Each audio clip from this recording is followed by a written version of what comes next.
Hello बच्चों, good morning. कैसे हो आप लोग। देखिए, आज मैं क्लास 8 का चैप्टर 10 पढ़ा रही हूँ। नीलू। देख रहे नीलू है ये। हाँ, खूब अच्छा तरह से देख लीजिए। ये सब हम लोग पढ़ेंगे जानवर के बारे में आज। हाँ, तो देखिए, बहुत ही इंटरेस्टिंग ये भी ये चैप्टर है कि कैसे जानवर जो है, हम आपसे बहुत ज़्यादा वो बुद्धिमान हैं, बस उनको उनकी भाषा नहीं है हमें समझाने की, बाकी सब कुछ है। देखिए, नीलू की कथा उसकी माँ की कथा से इस प्रकार जुड़ी है कि एक के बिना दूसरी अपूर्ण रह जाती है। उसकी अल्सेशियन माँ लूसी के नाम से पुकारी जाती थी। हिरणी के समान वेगवती सांचे में ढली हुई देह, जिस पर काला आभास देने वाले भूरे पीले रोम, बुद्धिमानी का पता देने वाली काली पर छोटी आंखें, सजग खड़े कान और सघन रोएदार तथा पिछले पैरों के टखनों को छूने वाली पूंछ, सब कुछ उसे राजसी विशेषता देता थी भी तो वह सामान्य कुत्तों से भिन्न। उत्तरायण में जो पगडंडी दो पहाड़ियों के बीच से मोटर मार्ग तक जाती थी, उसके अंत में मोटर स्टॉप पर एक ही दुकान थी जिससे आवश्यक खाद्य सामग्री प्राप्त हो सकती थी। शीतकाल में यह रास्ता बर्फ से ढक जाता था, तब दुकान तक पहुंचने में असमर्थ उत्तरायण के निवासी लूसी के गले में रुपये और सामग्री की सूची के साथ एक बड़ा थैला या चादर बांधकर उसे सामान लाने भेज देते थे। बर्फ में मार्ग बना लेने की सहज चेतना के कारण वह सारी रुकावटों को पार कर दुकान तक पहुंच जाते। दुकानदार उसके गले से कपड़ा खोलकर रुपये, सूची आदि लेने के उपरांत सामान की गठरी उसके गले या पीठ से बांध देता और लूसी सारे बोझ के साथ बर्फीला मार्ग पार करती हुई सकुशल लौट आती। किसी किसी दिन तो उसे कई बार आना जाना पड़ता था, पर लूसी को सामान मंगवाने वालों के भुलक्कड़पन से कभी कोई शिकायत नहीं रही। गले में कपड़ा बांधते ही वह तीर की तरह दुकान की दिशा में चल देती। एक दिन अधिक ऊंचाई, देखिए सारा सामान लूसी लाती है आदमी की जगह पर बसे किसी पर्वतीय गांव से बर्फ में भटकता हुआ एक भुटिया कुत्ता दुकान पर आ गया और लूसी से उसकी मैत्री हो गई, मतलब मित्रता हो गई। उन्हीं सर्दियों में लूसी ने 2 बच्चों को जन्म दिया, किंतु उनमें से एक तो शीत के कारण मर गया और दूसरा उस ठिठुराने वाले परिवेश से जूझने लगा। 4-5 दिन के बच्चे को छोड़कर लूसी फिर दुकान तक आने जाने लगी थी। एक संध्या के झुटपुट में लूसी ऐसी गई कि फिर लौट ही न सकी। शीतकाल में ग्रहण शक्ति के कुछ कुंठित हो जाने के कारण कुत्ते लकड़बग्घे के आने की गंध पाने में असमर्थ रहते हैं और उसके अनायास आहार बन जाते हैं। लूसी के साथ भी ऐसा ही कुछ हुआ था। लूसी के लिए सभी रोए, परंतु जिसे सबसे अधिक रोना चाहिए था वह बच्चा तो कुछ जानता ही न था। एक दिन पहले ही उसकी आंखें खुली थी, अतः माँ से अधिक वह दूध के अभाव में शोर मचाने लगा। दूध चूर्ण से दूध बनाकर उसे पिलाया जाता, पर रजाई में भी वह माँ के पेट की उष्णता खोजता और न पाने पर रोता चिल्लाता रहता। अंत में हमने उसे कोमल ऊन और अधभुने स्वेटर की डलिया में रख दिया, जहाँ वह माँ के सामीप्य सुख के भ्रम में सो गया। डलिया में वह ऊन की गेंद जैसा ही लगता था। जब हम प्रयाग लौटे तो उसे भी साथ लाना पड़ा। बड़े होने पर रोमों के भूरे, पीले और काले रंगों के मिलन से जो रंग बना था वह एक विशेष प्रकार का धूप छाई हो गया था। धूप पड़ने पर एक की झलक मिलती थी, छांव में दूसरे की ओर दिए के उजाले में तीसरे की। कानों की चौड़ाई और नुकीलेपन में भी कुछ नवीनता थी। सिर ऊपर की ओर अन्य कुत्तों के सिर से बड़ा और चौड़ा था और लंबोतरा पर सुडौल। पूंछ अल्सेशियन कुत्तों की पूंछ के समान सघन रोमों से युक्त, पर ऊपर की ओर मुड़ी कुंडलीदार थी। पैर अल्सेशियन कुत्ते के पैरों के समान लंबे, पर पंजे भुटिये के समान मजबूत, चौड़े और मुड़े हुए नाखूनों से युक्त थे। उन गोल और काली कोर वाली आंखों का रंग शहद के रंग के समान था, जो धूप में तरल सुनहला हो जाता था और छाया में जमे हुए मधु सा पारदर्शी लगता था। आकृति की विशेषता के साथ उसके बाल और स्वभाव में भी विशेषता थी। ऊंची दीवार को भी वह एक छलांग में पार कर लेता था। रात्रि में उसका एक बार भौंकना भी वातावरण की स्तब्धता को कंपित कर देता था। मैंने अनेक कुत्ते देखे और पाले हैं, किंतु कुत्ते के दैन्य से रहित तो उसके लिए अलभ्य दर्प मतलब अहंकार से युक्त मैंने केवल नीलू को ही देखा है। उसके प्रिय से प्रिय खाद्य को भी यदि अवज्ञा के साथ फेंक कर दिया जाता तो वह उसकी ओर देखता तक भी नहीं था। खाना तो दूर की बात थी, यदि उसे किसी बात पर झिड़क भी दिया जाता तो बिना मनाए वह मेरे सामने ही न आता था।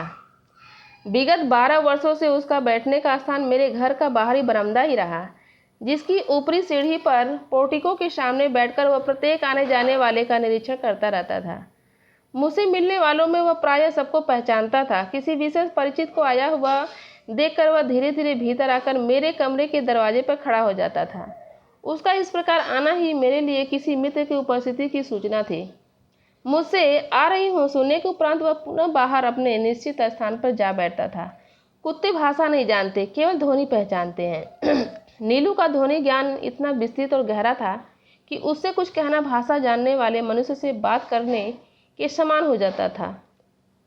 बाहर या रास्ते में घूमते हुए यदि कोई उसे कह देता, गुरुजी तुम्हें ढूंढ रही थी नीलू, तो वह विद्युत गति से 4 दीवारी कूदकर मेरे कमरे के सामने आकर खड़ा हो जाता। फिर कोई काम नहीं है, जाओ कहने से पहले वह मूर्तिवत एक स्थिति में ही खड़ा रहता। कभी कभी मैं किसी कार्य में व्यस्त होने के कारण उसकी उपस्थिति जान ही नहीं पाती और उसे बहुत समय तक बिना हिले डुले खड़ा रहना पड़ता था। हिंसक और क्रोधी भूटिए बाप और आखेट प्रिय अल्सेशियन माँ से जन्म पाकर भी उसमें हिंसा प्रवृत्ति का कोई चिन्ह नहीं था। 13 वर्ष के जीवन में भी उसे किसी पशु पक्षी पर झपटते या मारते नहीं देखा गया। उसका यह स्वभाव मेरे लिए ही नहीं, सब देखने वालों के लिए आश्चर्य की घटना थी। मेरे बंगले के रोशनदानों में प्रायः गौरैया तिनकों से घोंसला बना लेती थी। मुझे उनके परिश्रम पूर्वक बनाए हुए घोंसले उजाड़ना अच्छा नहीं लगता, अतः कालांतर से उनमें अंडों और पक्षी शावकों की सृष्टि बस जाती थी। कुछ कुछ अंकुर जैसे पंख निकलते ही वे पक्षी शावक उड़ने के असफल प्रयास में रोशनदानों से नीचे गिरने लगते थे। इन दिनों नीलू उनके सतर्क पहरेदार का कर्तव्य संभाल लेता था। उसके भय से कोई भी कुत्ता बिल्ली उन नादान उड़ने गिरने वालों को हानि पहुंचाने का साहस नहीं कर पाता था। कभी कभी बहुत छोटे पक्षी शावकों को पुनः घोंसलों में रखवाने के लिए वह उन्हें हौले से मुख में दबाकर मेरे पास ले आता था। जब तक रोशनदान में सीढ़ी लगवाकर मैं उस बच्चे को घोंसले में पहुंचाने की व्यवस्था न कर लेती, तब तक वह या तो बड़ी कोमलता से उसे मुंह में दबाए खड़ा रहता या मेरे हाथ में देकर प्रतीक्षा की मुद्रा में देखता रहता। सवेरे नियमानुसार जब मैं मोर, खरगोश आदि को दाना देने निकलती, तब वह चाहे जाड़ा हो चाहे बरसात मुझे दरवाजे पर ही मिलता और मेरे साथ साथ ही घूमता। पक्षियों के कक्ष में 2 फुट ऊंची दीवार पर जाली लगी हुई थी। नीलू दीवार पर दोनों पंजे रखकर खड़ा हो जाता और अपनी गोल गोल आंखें घुमाकर प्रत्येक का और उसमें रहने वालों का निरीक्षण करता रहता। सबके सो जाने पर वह गर्मियों में बाहर लान पर और सर्दियों में बरामदे में तख्त पर बैठकर पहरेदारी का कार्य करता। रात में कई कई बार वह पूरे कंपाउंड का और पशु पक्षियों के घर का चक्कर लगाता रहता। खरगोश धरती के भीतर सुरंग जैसे लंबे और दोनों ओर द्वार वाले बिल खोद लेते हैं। एक रात मेरे खरगोश बिल खोदते खोदते पड़ोस के दूसरे कंपाउंड में जा निकले। उनमें से कई जो इस अभियान में अगुआ थे जंगली बिल्ले द्वारा मार दिए गए, अतः एक के पीछे एक निकलते हुए खरगोशों में सभी को बिल्ली का आहार बन जाना पड़ता। किंतु उनके सौभाग्य से नीलू ने संभवतः पत्तियों की सरसराहट से सजग होकर 4 दीवारी के पार देखा होगा और उसने खरगोशों के संकट को पहचान लिया होगा। उसके कूदकर दूसरी ओर पहुंचते ही बिल्ला तो भाग गया, परंतु खरगोशों को बाहर निकलने से रोकने के लिए वह रात भर ओस से भींगता हुआ सुरंग के द्वार पर खड़ा रहा। यह परोपकार नीलू के लिए बहुत महंगा पड़ा, क्योंकि उसे सर्दी लगने से निमोनिया हो गया और कई दिनों तक इंजेक्शन, दवा आदि का कष्ट झेलना पड़ा। वैसे वह शांत भाव से कड़वी दवा भी पी लेता था और सुई भी लगवा लेता था। एक बार मोटर दुर्घटना में घायल हो मुझे मार्ग से ही अस्पताल जाना पड़ा।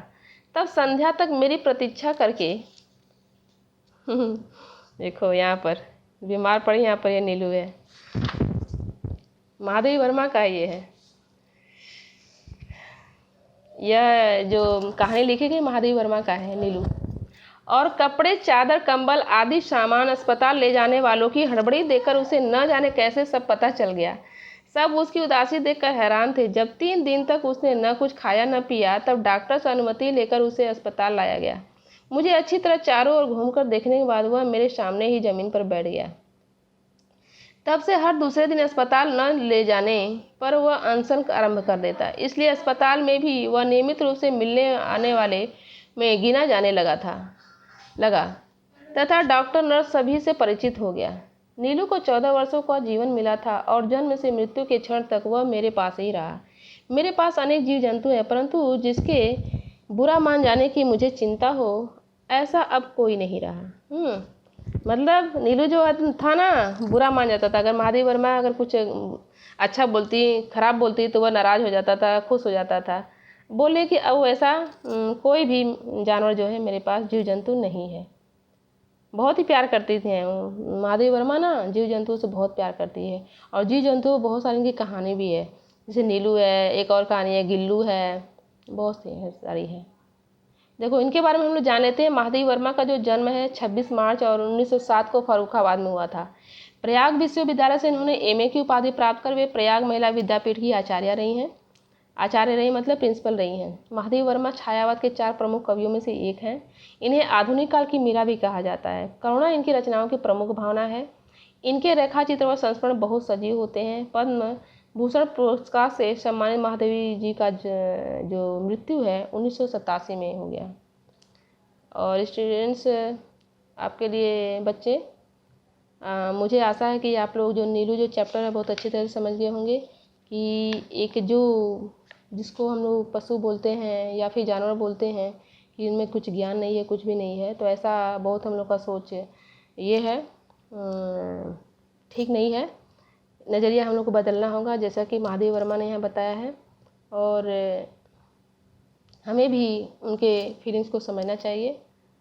और हो सके तो अपने अपने घर में एक डॉगी को ज़रूर पालें, ताकि रास्ते पर बाहर में कहीं आवारा डॉगी नहीं मिले।